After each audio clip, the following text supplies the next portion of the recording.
আসসালামু আলাইকুম। পরিপূর্ণ জীবন বিধান হিসাবে ইসলামের সহজ পরিচয়ের আজকের দ্বিতীয় পর্ব। সাথে আছি আমি দিদার আল হাসান। দুনিয়ায় নবী পাঠানোর উদ্দেশ্য।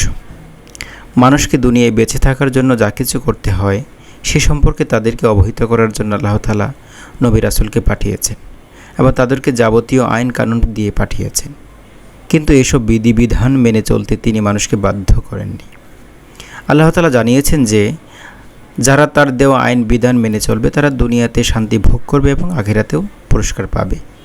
আর যারা তা মানবে না এবং মানুষের মন গড়া নিয়ম মেনে চলবে তারা দুনিয়াতেও অশান্তি ভোগ করবে, আখিরাতেও শাস্তি পাবে।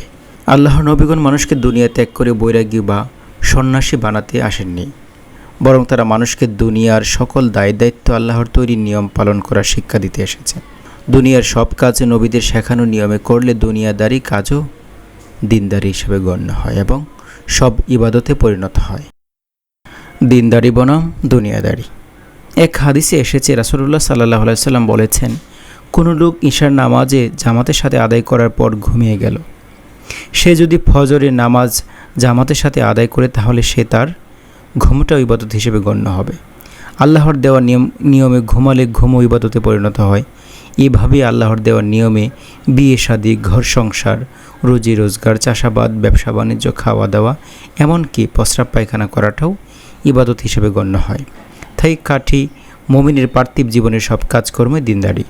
সুতরাং দিন ইসলাম অন্যান্য ধর্মের মতো শুধু কতক ধর্মীয় আচার অনুষ্ঠানের নাম নয়। হিন্দুরা কতক পূজা, উপাসনা ও উপবাসের মাধ্যমে ধর্ম পালন করে। খ্রিস্টানরা প্রতি রোববার গির্জায় গিয়ে উপাসনা করে। এসব পূজা উপাসনার সাথে দুনিয়ার অন্য সব কাজের কোনো সম্পর্ক নেই। ইসলাম এই জাতীয় কোনো ধর্মই নয়।